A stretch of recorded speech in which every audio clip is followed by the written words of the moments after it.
merasakan hadirat Tuhan ada di tengah pujian penyembahan. Kami yakin Engkau sudah ada di tempat ini dan Engkau siap menjamah kami dengan kebenaran firman-Mu. Biarlah ibadah hari ini Engkau datang dan menyatakan mujizat, sehingga kami pulang dengan pertolongan Tuhan, dengan kelepasan, dengan kesembuhan. Sebab bagi Tuhan tidak ada yang mustahil. Kami siap menyambut firman Tuhan dalam nama Yesus. Haleluya. Amin. Berikan kemuliaan untuk Tuhan Yesus Kristus. Silakan duduk, Tuhan memberkati. Selamat pagi Bapak, Ibu dan Saudara yang dikasihi Tuhan. Shalom. Saya sangat senang sekali bisa hadir bersama dengan istri di tempat ini dan melayani di jemaat yang diberkati Tuhan. Saya juga tentu berterima kasih kepada Gembala Sidang, Bapak Pendeta Lukas Kusuma dan Ibu untuk kesempatan yang telah diberikan. Hari ini saya akan menyampaikan firman Tuhan dengan judul Hidup Berprestasi. Yosua fase yang pertama, ayat 1 sampai ayat yang ketiga. Demikian firman Tuhan. Yosua 1 ayat 1 sampai 3. Sesudah Musa hamba Tuhan itu mati, berfirmanlah Tuhan kepada Yosua bin Nun, abdi Musa itu, demikian. Hambaku Musa telah mati. Sebab itu bersiaplah sekarang, seberangilah sungai Yordan ini, engkau dan seluruh bangsa ini, menuju negeri yang akan kuberikan kepada mereka, kepada orang Israel itu. Setiap tempat yang akan diinjak oleh telapak kakimu, kuberikan kepada kamu, seperti yang telah kujanjikan kepada Musa. Amin. Saudara sekalian, Tuhan ingin agar kita menjadi pribadi yang unggul, pribadi yang hidup di atas rata-rata, pribadi yang berprestasi, bahkan menjadi berkat bagi orang lain. Masa lalu saudara yang buruk tidak akan menghentikan engkau bisa memiliki masa depan yang cerah, karena Tuhan akan memberikan itu kepada orang percaya. Kalau saya lihat dalam Alkitab, banyak tokoh-tokoh hebat, masa lalunya juga memprihatinkan. Yusuf misalnya, dulu dia adalah seorang budak yang dijual ke Mesir oleh saudara-saudaranya. Tetapi pada waktunya Tuhan mengangkat dia menjadi raja muda di Mesir, di negeri asing. Atau kita baca juga tentang Daniel. Dia adalah tawanan yang dibawa dari Israel menuju Babilonia, negeri kafir. Tetapi 4 raja pernah bergantian memerintah. Nebukadnezar, Belsasar, Darius, Koresi. Tapi menterinya tidak pernah berubah, tetap Daniel. Nah, hari ini kita akan fokus pada satu pribadi, yaitu Yosua. Yosua dulunya adalah bujang Musa, cuma pembantunya Musa.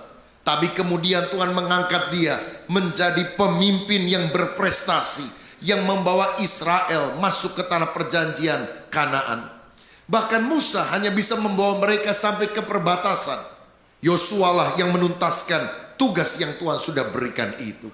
Saya percaya di dalam Yesus kita akan mengalami perkara-perkara hebat, besar, dan luar biasa. Berikan tepuk tangan untuk Tuhan kita.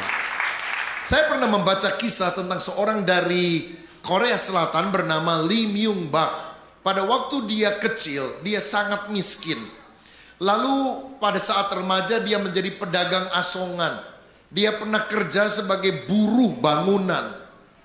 Saudara, ketika dia lulus high school, dia ingin masuk universitas, tidak punya duit. Lalu dia bekerja sebagai penyapu jalan raya. Karena kalau nyapu jalan tengah malam sampai subuh. Dia istirahat sebentar, pagi sampai sore kuliah. Lalu kemudian malamnya kerja lagi. Begitu dilakoni bertahun-tahun. Sampai akhirnya dia lulus. Dia kemudian kerja di perusahaan namanya Hyundai, cukup lama.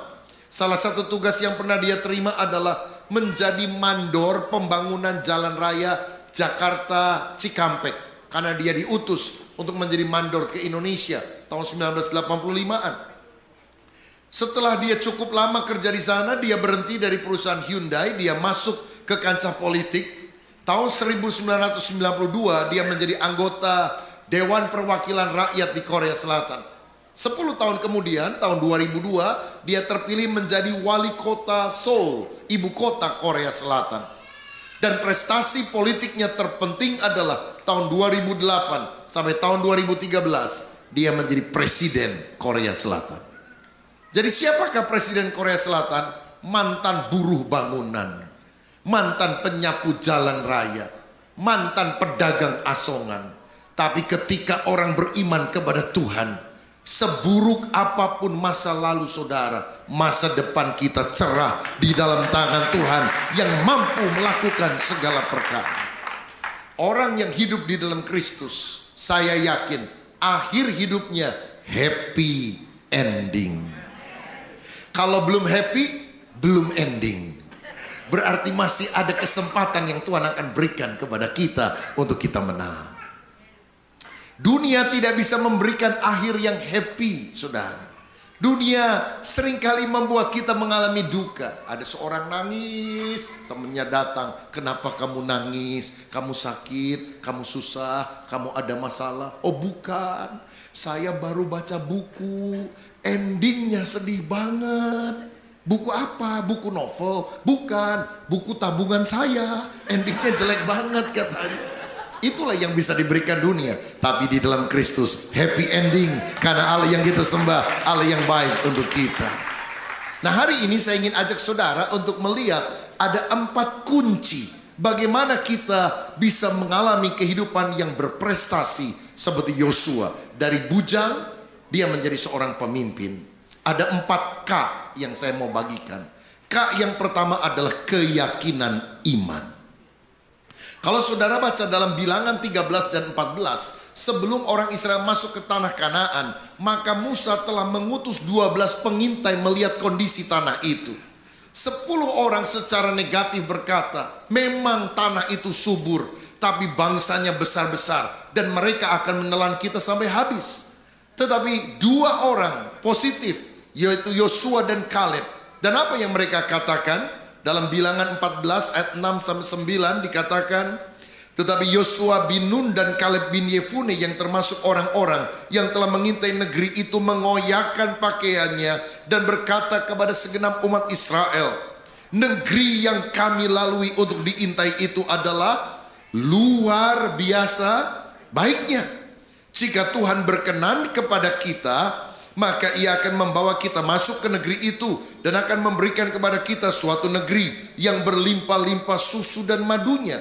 Hanya janganlah memberontak kepada Tuhan dan janganlah takut kepada bangsa negeri itu, sebab mereka akan kita telan habis. Yang melindungi mereka sudah meninggalkan mereka, sedang Tuhan menyertai kita. Janganlah takut kepada mereka. Inilah sikap orang yang optimis. Memang musuhnya besar, tapi Allah yang menyertai kita jauh lebih besar. Apa bedanya orang pesimis dan orang optimis? Si pesimis selalu melihat kesempitan di tengah kesempatan. Si optimis selalu melihat kesempatan di tengah kesempitan. Orang percaya adalah orang yang yakin kesempitan manusia adalah kesempatan bagi Allah untuk menyatakan karyanya yang sangat luar biasa. Itu sebabnya belajarlah melihat kehidupan dan jangan dari sisi negatif, tapi belajar melihat kehidupan dari sisi positif, dari sudut pandang Allah, karena Allah itu selalu positif, saudara. Lihatlah kehidupan ini dari kacamatanya Tuhan melihat. Saya ingat ketika satu kali raksasa Filistin bernama Goliat 3 meter tingginya menantang orang Israel 40 hari. Tidak ada satupun orang Israel yang berani melawan raksasa ini. Bahkan pahlawan mereka yang hebat-hebat termasuk Raja Saul yang tinggi besar itu takut semuanya. Karena waktu mereka melihat Goliat tersebut, mereka bilang, waduh tinggi bener nih raksasa, pasti dia akan menelan saya sampai habis. Hanya Daud, pemuda yang pipinya masih kemerah-merahan, datang dan berkata, aku akan mengalahkan dia. Apakah dia melihat Goliat itu sebagai raksasa yang kecil? Sama sekali tidak. Dia melihat hal yang sama. Tapi tanggapannya beda. Kalau orang Israel bilang, aduh gede bener nih raksasa, pasti dia akan menelan saya sampai habis. Daud berkata, aduh bener, gede bener nih raksasa, Jidatnya juga gede bener. Aku nggak pernah lihat orang jidatnya segede ini. Jadi kalau aku ketepel, mustahil meleset. Itulah orang yang selalu optimis, saudara sekalian. Lihatlah kehidupan ini sebagaimana Tuhan melihatnya. Kalau engkau punya keyakinan iman, nothing is impossible with God. Kita akan melakukan perkara yang luar biasa. Hati beriman itu sangat penting dalam kehidupan. Dengan iman kita diselamatkan. Dengan iman kita disembuhkan. Dengan iman kita diberkati. Dengan iman kita ngalami mujizat Tuhan. Iman itu mesti teguh. Karenanya lebih baik wajah preman tapi hati beriman. Amin. Daripada wajah security tapi hati Hello Kitty. Gak akan bisa menang orang model begitu, saudara sekalian. Saya pernah dengar kisah di Amerika ini ada dua orang bersaudara, Wright Brothers. Dan dia punya impian masa kecil, bagaimana manusia bisa terbang. Dan dia mencoba untuk membuat prototipe pesawat udara. Berkali-kali puluhan orang bilang, matikan impianmu. Mana bisa orang terbang. Bahkan ada satu orang yang tampaknya rohani berkata begini, Wright, tahu nggak? Manusia itu diciptakan oleh Tuhan untuk jalan. Burung itu diciptakan Tuhan untuk terbang. Jangan kamu bermain jadi Tuhan. Masa manusia disuruh terbang? Kalau dia mendengar omongan negatif itu, kita tidak akan pernah punya pesawat terbang yang akan membawa kita kemana-mana ke seluruh dunia. Itu ditemukan oleh orang yang optimis, saudara sekalian.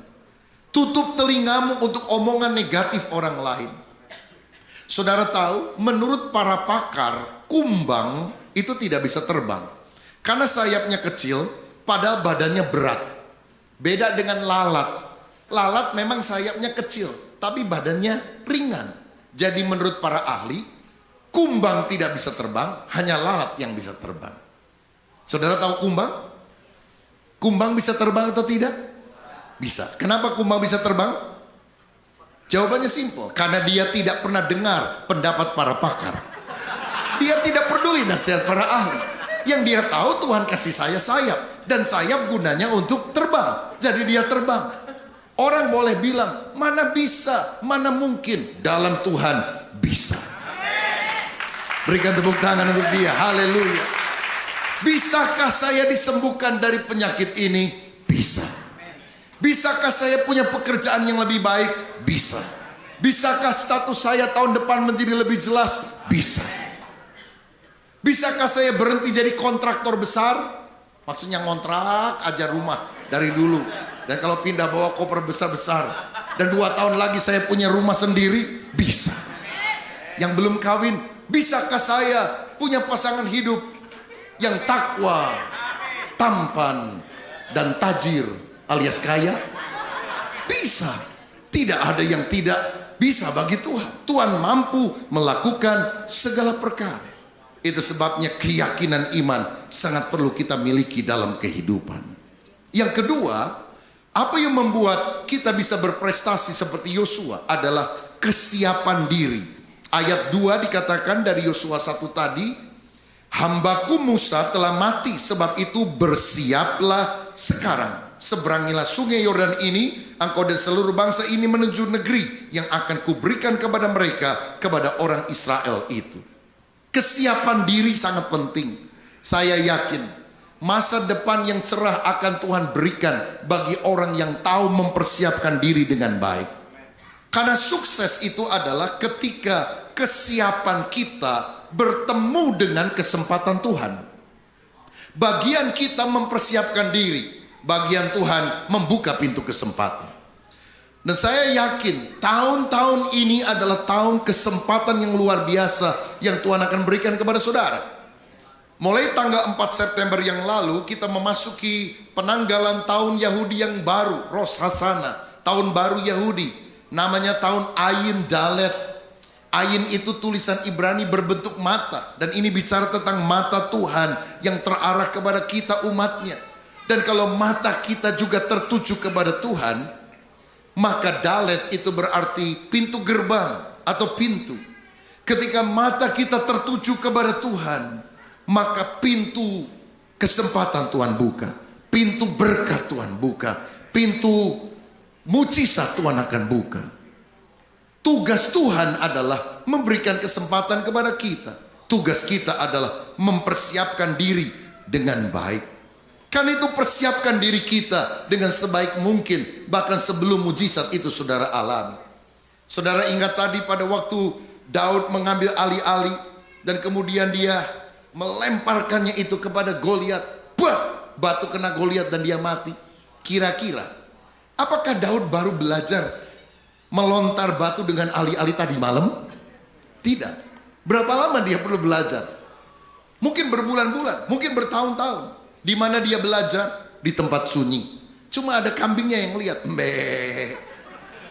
Tuhan memang akhirnya memberikan kesempatan dia untuk perform di depan banyak orang dan dia membunuh Goliat. Tetapi persiapannya sendiri dilakukan ketika dia sendirian selama berbulan-bulan. Mungkin dia harus pertama-tama kena kepada pohon yang besar. Udah kena terus, dia ganti yang sedang, dia ganti yang kecil. Lalu dia ganti dengan buah. Dia mulai kenakan kepada buah yang besar. Kalau udah kena terus ke yang sedang, ke yang kecil. Sehingga ketika dia lihat Goliat yang jidatnya gede banget, dia bilang gak mungkin meleset. Karena buah kecil pun aku bisa, apalagi jidat orang sebesar ini. Persiapan itu sangat penting. Saya baca di dalam Alkitab, Esther itu adalah seorang budak Israel, tawanan Israel, yang satu kali diangkat oleh Raja Ahasuerus menjadi permaisuri. Kan Raja Ahasuerus itu baru saja menyuruh Wasti, ratu yang tidak hormat kepada dia, untuk pergi tinggalkan istana. Lalu dia merasa kesepian karena nggak punya permaisuri. Diadakanlah lomba Miss World yang diadakan di Persia pada waktu itu. Hari-hari ini sedang dilakukan di Bali, di Indonesia, saudara sekalian. Untuk kali pertama Miss World ada dilakukan di Indonesia. Tapi ini sudah terjadi dulu ribuan tahun yang lampau. Dan pemenangnya adalah Esther. Saya tanya, kenapa ya kok bisa Esther menang? Jelas kasih karunia Tuhan. Tapi dari faktor dia kesiapan.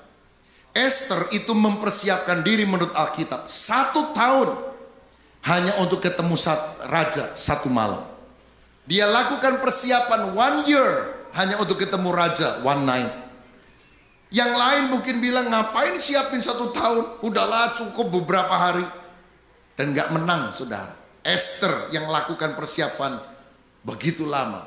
The rest is history. Selanjutnya sejarah. Dia yang terpilih menjadi permaisurinya. Setengah tahun pertama kata Alkitab, dia dilumuri dengan minyak mur untuk menghilangkan bau. Setengah tahun berikutnya dengan minyak kasai untuk membuat badannya menjadi harum.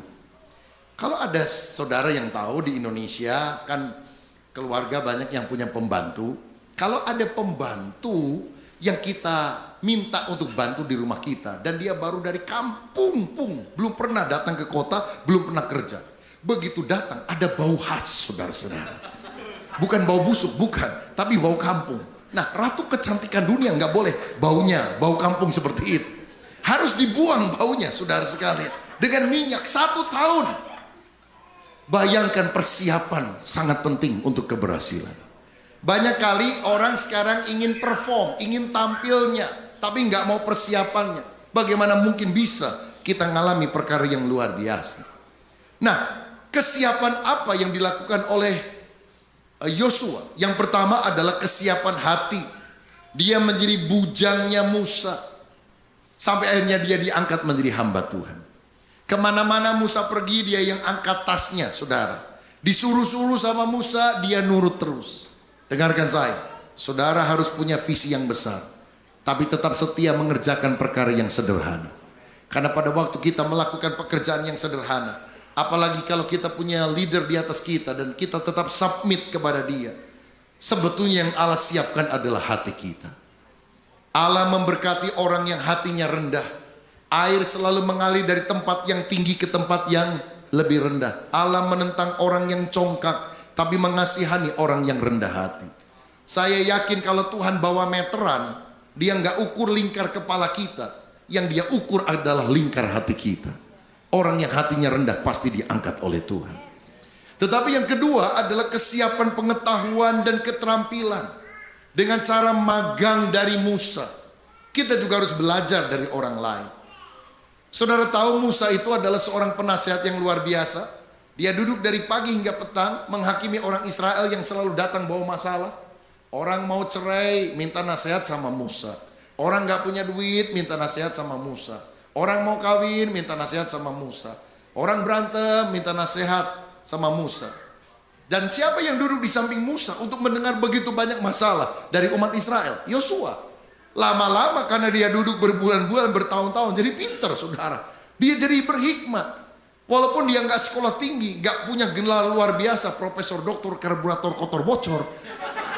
Tetapi dia dari segi pengetahuan, dia punya perbekalan luar biasa. Bahkan dari segi keterampilan, dia belajar menjadi the great leader, pemimpin besar. Gimana caranya mimpin 2 juta orang Israel yang ngomel melulu? Dia belajar dari mentornya Musa. Pada waktu Musa naik ke atas gunung untuk bertemu dengan Tuhan, siapa yang mendampingi? Yosua. Yosua belajar banyak hal dari Musa. Saya mau katakan, kalau engkau ingin jadi orang sukses, temukan orang yang lebih hebat dari saudara. Baca buku-bukunya yang hebat. Lihat hasil karyanya yang hebat. Tanya rahasianya, bagaimana mereka menjadi hebat. Dan ketika kita bisa belajar dari orang lain, pengetahuan, keterampilan, kita dipersiapkan. Dan pada waktunya Tuhan, ketika dia buka pintu kesempatan, kita akan memperoleh keberhasilan itu. Yang pertama keyakinan iman, yang kedua kesiapan diri membuat kita berhasil. Yang ketiga adalah ketajaman visi. Di ayat yang keempat dikatakan, Yosua 1, dari padang gurun dan gunung sebelah Libanon yang sebelah sana itu sampai ke sungai besar, yakni sungai Efrat, seluruh tanah orang Het sampai ke laut besar di sebelah matahari terbenam, semuanya itu akan menjadi daerahmu. Jadi menurut Alkitab, daerah yang Tuhan siapkan untuk orang Israel adalah dari gunung Libanon sebelah sana dekat Suria, lalu sampai ke sungai Efrat ke sebelah timur, itu di Irak sekarang, sampai ke padang gurun di bawah Negev dekat Mesir. Itu semuanya akan diberikan menjadi daerah Israel. Sampai hari ini di zaman modern, Israel belum pernah memiliki daerah seluas itu, saudara sekalian. Padahal Tuhan menjanjikan hal yang dahsyat itu kepada mereka yang percaya. Intinya apa? Dengarkan saya. Visi Tuhan dalam hidup saudara jauh lebih besar dari apa yang kita pikirkan sekarang. Masa depan yang Tuhan rancangkan untuk hidup saudara jauh lebih hebat dari berkat yang saudara sudah terima hari ini. Kita harus selalu bersyukur dengan berkat yang Tuhan berikan sampai hari ini. Tapi jangan selalu tinggal di comfort zone. Karena apa yang Tuhan siapkan bagi kita lebih dahsyat. Setiap tempat yang kau injak dengan telapak kakimu, ketika kau bergerak dengan iman, Tuhan akan berikan kepada saudara. Miliki ketajaman visi yang Tuhan percayakan kepada kita. Dan jangan pernah batasi Allah dengan pikiran kita yang sempit, dengan hati yang kita kecil. Tapi perluas kapasitas hati kita, sehingga kita diberkati oleh Tuhan secara berlimpah-limpah. Saya ingat ada seorang pelukis bernama Walt Disney.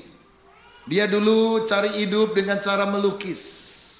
Melukis gambar Cinderella, Mickey Mouse, Peter Pan, Bambi, Donald Duck. Tapi impian terbesarnya adalah dia mau membangun di atas tanah puluhan hektar, ratusan hektar, taman bermain yang akan diberi nama Disneyland. Saudara, dia wujudkan impian itu berpuluh-puluh tahun. Dan ketika Disneyland pertama didirikan di Anaheim, di California, sayangnya Walt Disney sudah meninggal beberapa saat sebelum peresmiannya. Sampai ketika hari peresmian yang begitu meriah, ada orang bilang, aduh sayang sekali ya, Walt Disney-nya sudah mati dan tidak bisa melihat dengan mata kepala sendiri apa yang telah dia bangun. Tetapi ketua panitia berkata kepada orang itu, Anda sangat salah. Justru Walt Disney sudah melihat Disneyland ini puluhan tahun yang lampau di dalam benaknya. Dan kalau kita bisa melihat dengan mata yang nyata sekarang, karena dia punya visi puluhan tahun yang lampau. Walt Disney inilah orang yang pernah berkata, if you can dream it, you can have it. Jika engkau bisa memimpikannya, engkau bisa mendapatkannya. Saudara, bolehkah saya tanya, apa mimpimu 1 tahun, 3 tahun, atau 5 tahun, bahkan 10 tahun dari sekarang? Jangan hanya mengalir, menggelinding tanpa arah dalam kehidupan. Tuhan itu selalu punya rancangan di depan kita. Yang penting adalah kita nangkep visinya Tuhan dan berjalan sesuai dengan iramanya Tuhan pada sasaran yang Tuhan telah tentukan itu. Orang yang hidup tanpa arah itu hanyut namanya, saudara. Arah itu, Allah itu selalu punya progres dalam kehidupan kita untuk kita selalu maju pada rancangan Tuhan yang paling utama. Kalau saudara ketemu dengan orang yang sudah lama kita tidak jumpai, dan kemudian dia tanya sama kita, udah berapa lama ya gak ketemu? Wah, mungkin 10 tahun. Gimana keadaan kamu sekarang? Ya, masih sama seperti yang dulu. Celaka hidup kita, saudara sekalian. Hidup kita hari ini harus lebih baik dari tahun lalu. Hidup kita tahun depan harus lebih baik dari tahun ini. Miliki impian 3 tahun yang akan datang, 5 tahun yang akan datang. Apa yang Tuhan ingin agar engkau, apa yang saudara ingin Tuhan kerjakan dalam hidupmu. Minta perkara besar dari Tuhan. Saya berdoa, kalau ada di antara saudara yang hari ini datang dan ketemu saya, katakan 3 tahun yang akan datang, saya berdoa, engkau yang tidak punya rumah, 3 tahun ke depan engkau punya rumah pribadi. Siapa yang percaya, berikan tepuk tangan yang meriah untuk Tuhan. 3 tahun yang akan datang, ada beberapa orang di sini yang mungkin kau pekerja keras sampai kadang-kadang, aduh rasanya berat ya, aku nggak tahan kalau begini. Tapi 3 tahun yang akan datang, engkau naik, diberkati Tuhan secara luar biasa. Percaya saudara? Yang penting persiapkan diri dengan baik. Belajar bahasa Inggris lebih bagus. Saya ingat ada jemaat kami, sekarang sudah 70 tahun lebih, tante tua saudara. Dia punya menantu, anaknya perempuan, punya menantu orang bule, saudara.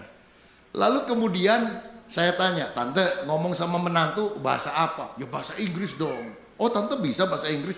Lah nggak bisa, saya kan tinggal di Bandung, bahasa Sunda. Bahasa Inggris cuma 2, yes, no, yes, no. Paling banter or katanya. Lalu gimana tante untuk belajarnya? Ya usia 60-an saya baru panggil guru les bahasa Inggris ke rumah saya. Baru les bahasa Inggris umur 60 loh saudara. Sekarang bisa komunikasi sama menantunya. Saya tanya, tante belajar apa lagi? Oh sekalian, saya juga undang guru les yang lain. Belajar main keyboard. 60 tahun loh saudara sekalian. Biasa ngulek sambel, sekarang main keyboard. Tangan udah gede-gede, udah kapalin saudara sekalian. Waduh, belajar main keyboard. Berapa tusnya pecah itu saudara. Tapi lama-lama sekarang dia bisa menjadi pemain keyboard. Walaupun dia nggak pernah nyanyi dan main keyboard di gereja, tapi setidaknya kalau dia nyanyi nyembah Tuhan di rumahnya, dia bisa main keyboard. Siapkan diri kita, miliki visi yang besar. Ketika Tuhan buka pintu kesempatan, mujizat itu akan menjadi bagian dalam kehidupan kita. Saudara sekalian, miliki keyakinan iman, kesiapan diri, ketajaman visi. Dan yang keempat, yang terakhir adalah ketaatan pada firman. Lihat ayat yang ke-7. Hanya kuatkan dan teguhkan hatimu dengan sungguh-sungguh. Bertindaklah hati-hati sesuai dengan seluruh hukum yang telah diperintahkan kepadamu oleh hambaku Musa. Janganlah menyimpang ke kanan atau ke kiri, supaya engkau beruntung kemanapun engkau pergi. Ketika Yosua menghadapi tanah Kanaan yang banyak sekali musuh-musuhnya, termasuk orang enak, bangsa raksasa yang tinggal di sana, Tuhan bilang, kuatkan dan teguhkan hatimu. Kenapa Tuhan tidak bilang kuatkan dan teguhkan pasunganmu, kuatkan dan teguhkan tanganmu? Kenapa pertama Tuhan bilang kuatkan dan teguhkan hatimu? Karena manusia itu sumbernya adalah hatinya. Amsal 4 ayat 23. Jagalah hatimu dengan segala kewaspadaan, karena dari situlah terpancar kehidupan. Orang boleh tinggi besar, tapi kalau hatinya tawar, hatinya khawatir, hatinya takut, dia nggak bisa bikin apa-apa. Saudara mungkin badannya kecil, tetapi kalau hatimu besar, hatimu percaya akan pertolongan Tuhan, engkau bisa melakukan perkara yang luar biasa. Jaga hati, jangan sampai ada kepahitan. Jaga hati, jangan sampai ada kekecewaan. Bahkan kalau ada orang yang suka ngomong-ngomongin saudara, fitnah kita jadi jengkel. Ingat, kita nggak bisa jaga mulutnya orang lain, tapi kita bisa jaga hati kita sendiri. Kalau hati kita bersih di hadapan Tuhan, dengan hati yang murni semacam itulah, kita akan mengalami perkara besar dari Tuhan. Saudara tahu orang Israel dari dulu sampai sekarang itu kan relatif negaranya kecil sekali, tapi kalau perang menangan terus. Kenapa? Ada salah satu hukum perang Israel yang harus kita pelajari. Ulangan 20 ayat 8. Ulangan 20 ayat 8. Lagi para pengatur pasukan itu harus berbicara kepada tentara demikian. Siapa takut dan lemah hati, ia boleh pergi dan pulang ke rumahnya, supaya hati saudara-saudaranya jangan tawar seperti hatinya. Orang Israel kalau mau perang, itu pemimpin-pemimpin pasukan harus datangi satu persatu anak buahnya. Lalu dia mesti tanya, kamu takut ya? Iya pak, pulang. Kamu takut? Iya takut, pulang. Orang takut gak boleh perang. Orang takut disuruh pulang. Kenapa orang takut disuruh pulang? Yang pertama, orang takut gak mungkin menang dalam perang. Yang kedua yang lebih bahaya, dia menularkan rasa takutnya itu melalui omongan yang negatif, sehingga orang lain yang semula agak-agak berani ketakutan juga gara-gara mendengar omongan negatifnya. Saya mau bilang begini, kalau engkau adalah prajuritnya Kristus, jaga hati dan mulutmu. Kalau engkau pelayan Tuhan tapi ngomongnya negatif, jelek-jelekin teman sendiri, pulang, engkau tidak cocok menjadi prajurit Kristus. Prajurit Kristus yang militan adalah prajurit yang berkata, walaupun tantangannya besar, walaupun masalahnya banyak, kita pasti akan mengalahkannya karena Tuhan bersama dengan kita. Itulah ciri seorang juara. Itulah ciri seorang yang akan mengalami perkara besar dari Tuhan. Saya ingat kisah di dalam Alkitab. Gideon disuruh melawan musuh. Puluhan ribu orang musuhnya, jauh lebih besar tentaranya daripada mereka. Berapa tentara Gideon? 32 ribu. Hebat juga saudara. Tapi Tuhan bilang apa? Gideon, tentaramu kebanyakan, yang takut suruh pulang. Saya baca di Alkitab yang pulang 22 ribu. Dari 32 ribu yang pulang 22 ribu. Jadi rupanya orang kalau mau perang itu lebih banyak yang takut daripada yang berani, saudara sekalian. Amerika mau perang lawan Suriah, lebih banyak yang takut daripada yang berani, saudara.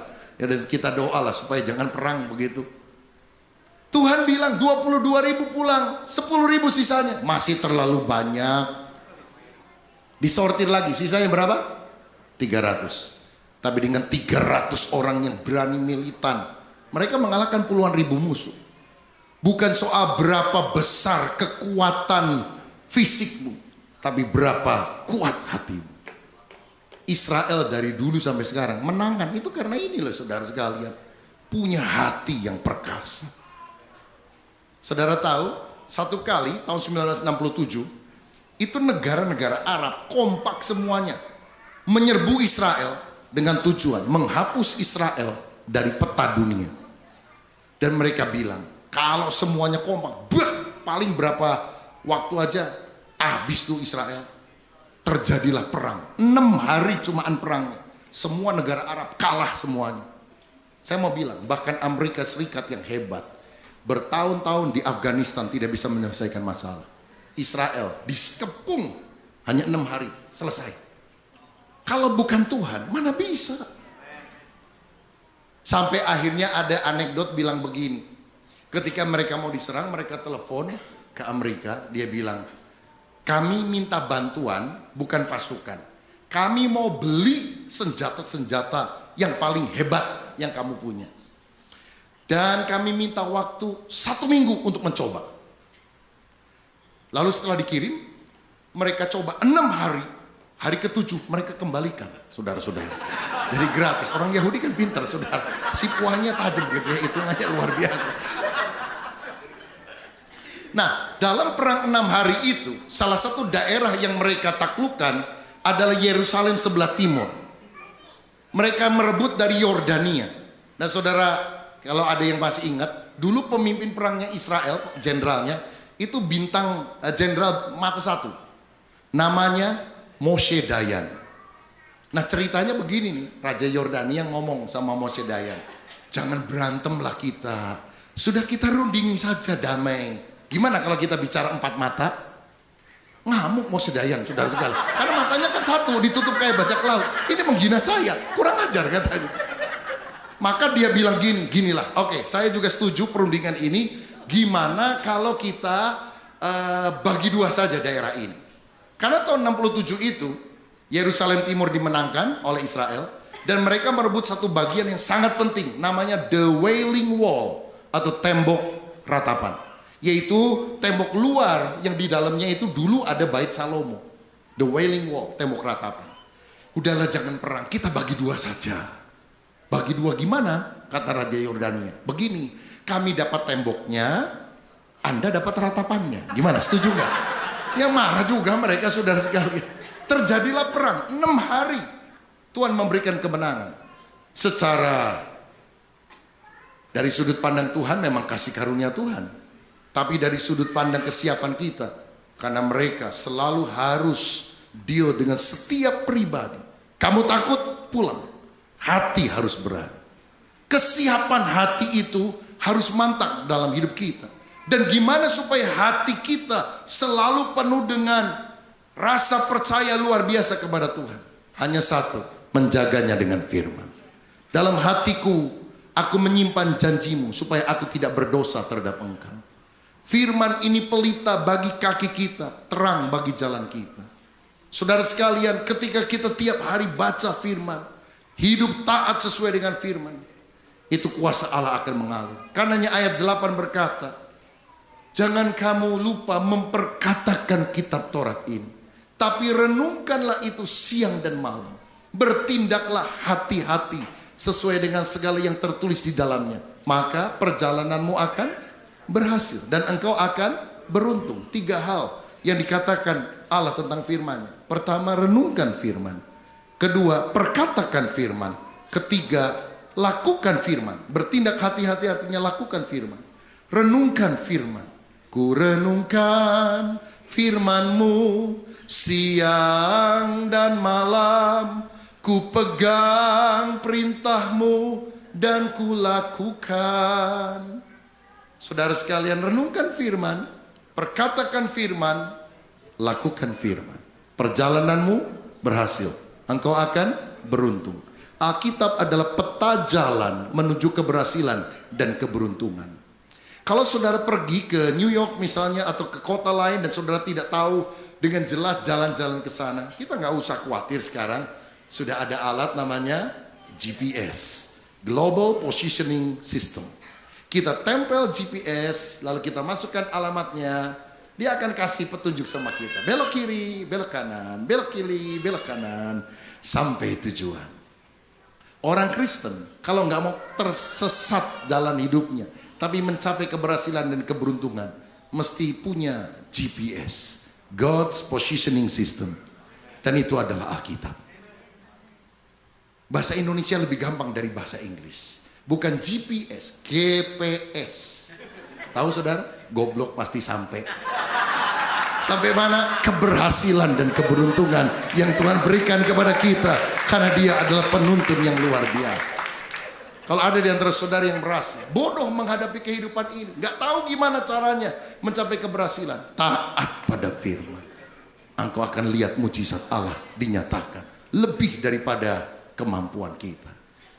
Izinkan saya mengakhirinya dengan kesaksian ini. Saudara, saya tinggal di Bandung, mengembalakan jemaat di sana. Ada beberapa tempat ibadah kami layani. Salah satu tempat ibadah yang kami gunakan itu di Pasir Kaliki. Pasir Kaliki Hyper Square. Satu kali kalau saudara ada yang ke Bandung, mampirlah ke sana, karena Pasir Kaliki Hyper Square adalah pusat jajanan Bandung sekarang. Jadi yang enak-enak di mana-mana dikumpulkan di Pasir Kaliki Hyper Square. Catat baik-baik saudara. Ada 1.100 macam menu makanan yang dijual di sana. Saya 10 aja belum sampai saudara sekalian untuk makannya. Nah kami gunakan satu tempat ibadah di sana. Boleh slide-nya? Ini salah satu tempat ibadah kami. Ini 9 ruko digabung jadi satu. Bisa muat 600 orang kira-kira satu kali ibadah. Kami pakai untuk 5 kali ibadah. Ibadah umum 4 kali, ibadah pemuda 1 kali. Pak Lukas Kusuma pernah melayani kami juga di sana. Nah saudara, tapi kemudian saya berdoa sama Tuhan. Tuhan, berikanlah kami satu tempat ibadah lain yang lebih luas, supaya kami bisa menampung ribuan orang sekali ibadah. Beberapa waktu kemudian, seorang jemaat memberitahukan kami ada sebidang tanah yang mau dijual di jalan bypass Soekarno-Hatta, masuk ke perumahan Istana Mekarwangi. Next slide. Saudara-saudara, ini tanahnya 4.000 meter persegi. Saya tanya 1 meter berapa juta rupiah gitu pada waktu itu. Dan kalau 4.000 meter sudah sekian miliar rupiah. Nah saya tanya sama bendahara, ada duit nggak di kas? Ada. Berapa? 150 juta. Aduh jauh bener nih. Maka saya runding sama para pengurus inti. Gimana nih? Ada tanah kita mau beli tapi duit nggak punya. Ambil jangan. Diam aja para pengurus saudara. Lalu salah satu bilang begini, Pak Pendeta, coba Bapak doa lagi. Tanya Tuhan, apakah ini visi atau ambisi? Loh pengurus itu kadang-kadang lebih rohani dari gembala loh saudara sekalian. Jangan keliru. Lalu kemudian satu lagi dengan berhikmat berkata, Pak, kalau kita bisa beli tanah ini, belum tentu loh kita dapat izin gereja. Karena Bandung itu kan Jawa Barat. Jawa Barat itu provinsi di Indonesia yang paling banyak gereja ditutup, dirusak, dihancurkan, dibakar. Bukan dikasih izin. Saya bilang benar juga. Kalau kita punya tanah, belum tentu dapat izin. Tapi kalau kita nggak punya tanah, sudah pasti nggak dapat izin. Jadi kalau mau ngalami mujizat, satu demi satu dong saya bilang. Ya udahlah terserah pendeta katanya. Loh, jangan begitu. Harus unity, kesatuan hati. Jika 2 orang sepakat, maka permintaannya dikabulkan oleh Tuhan. Tali 3 lembar tidak mudah diputuskan. Tadi sesuai dengan pesan gembala kan, kesatuan itu penting. Mereka diam saja. Saya kira-kira bisa ngerti sekarang kenapa mereka banyak diam. Mungkin dalam hati mereka bilang, ini pendeta imannya besar, duitnya nggak ada. Ujung-ujungnya kita disuruh nyumbang, kan begitu saudara. Maka minggu depannya waktu saya khotbah, saya nggak berani bicara soal ini. Saya hanya bicara tentang rencana pembelian tanah di ibadah pemuda saja saudara. Anak-anak muda kumpul saya khotbah. Saudara percaya kita akan bangun gereja minimal 2.500 kursi sekali ibadah? Amin. Di mana-mana pemuda itu sama, tebal imannya. Walaupun tipis dompetnya. Tapi untuk mujizat itu perlu iman tebal, bukan dompet tebal, saudara. Baru minggu depannya kami umumkan di jemaat umum tentang rencana ini. Jemaat mulai meresponi, kami bagikan formulir siapa yang mau nyumbang, dan terkumpullah 500 juta rupiah. Bukan duitnya, formulirnya, saudara sekalian. Nggak tahu mereka bayar atau enggak, begitu. Formulirnya doang. Lumayan 500 juta, tapi tanahnya itu masih sekian miliar, masih besar. Tapi waktu saya ibadah sore, kebaktian terakhir, setelah selesai doa nyembah Tuhan, penyembahannya agak panjang sore itu kan hadirat Allah begitu kuat saudara. Tiba-tiba ada seorang asyir dari belakang sana maju ke depan, dia kasih sebuah amplop kecil, di dalamnya ada tulisan. Dia taruh di Alkitab saya. Saya pikir bagian pengumuman kan bukan saya. Ngapain dia taruh di sana? Jadi saya tetap nyembah Tuhan. Tapi saya mulai mikir, kalau nggak penting bener, nggak mungkin dia taruh. Nggak pernah begitu kok sebelum ini. Maka saya tergoda untuk membacanya. Satu mata melek, satu mata merem, berjaga dan berdoa. Dan saya masih ingat tulisannya, saudara. Pak Rubin Adi, saya saja yang melunasi semua biaya pembelian tanah. Titik. Saya kaget karena itu bukan orang kaya. Saya mulai mikir, dia dapat warisankah tadi malam? Lalu saya tanya dengan bahasa isyarat, kamu yang nulis ini? Dia bilang bukan. Dia tunjuk satu orang, duduk paling belakang, nggak pernah datang ke gereja kami, berasal dari luar kota, dan tidak pernah datang lagi. Dia hanya datang sekali kebaktian pada hari itu. Dan dia yang digerakkan Tuhan untuk menulis hal tersebut. 4 hari kemudian kami ketemu dengan dia di Hotel Hyatt di Bandung. Dia serahkan beberapa lembar cek. Apa yang kami pikir harus dicicil bertahun-tahun untuk biaya pembelian tanah itu, hanya 4 hari lunas. Di dalam Tuhan ada percepatan mukjizat yang sangat dahsyat. Saya mau bilang ya, orang Kristen yang banyak ngomong itu kadang-kadang nyumbangnya paling susah, saudara sekali. Kalau gereja membutuhkan sesuatu jangan banyak ngomong lah, tulis saja. Pak Lukas, saya saja yang menutup semua biayanya. Kan haleluya saudara sekalian, selesai persoalan. Haleluya. Saudara mau ngalami mujizat? Saya mau katakan, lebih dari ngalami mujizat, jadilah mujizat itu sendiri. Dengan mengerti apa yang Tuhan kerjakan dalam hidup kita.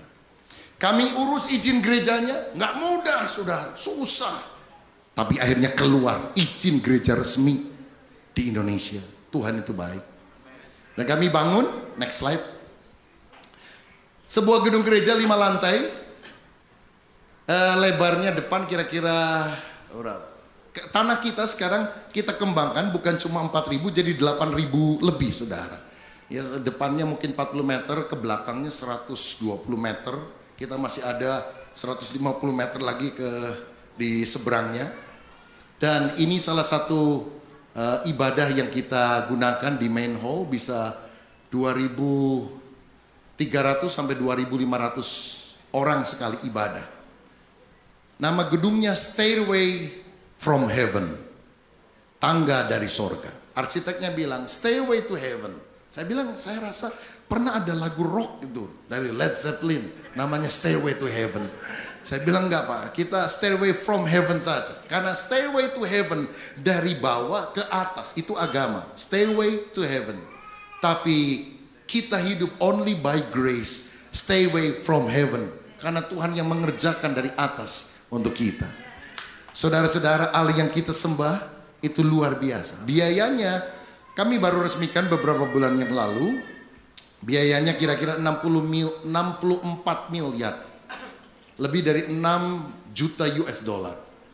Dan jemaat kami itu bukan jemaat kaya loh saudara. Nggak ada konglomeratnya. Jemaat rata-rata lah. Seperti saudara kan rata-rata. Rata-rata diberkati Tuhan.